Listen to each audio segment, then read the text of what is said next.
መሄጃሽ ቅርብ ነው ልለይሽ ነው በቃ እንዴት ነው ምስቀው ፍቅሬ የሄድሽ ለታ መልእክት ስልኪልኝ ልሄድ ነው ብለሽ ልቤ ተሰበረ ኃይላለው ቃልሽ በእንባ ሸኝቻት የበፊቷን ፍቅሬ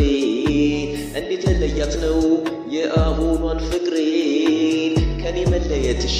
ቀን ማታ ሳስበው በምን ሞራሌ ነው ሴትስ የምቀርበው ነበሮ የገባሽው ቃል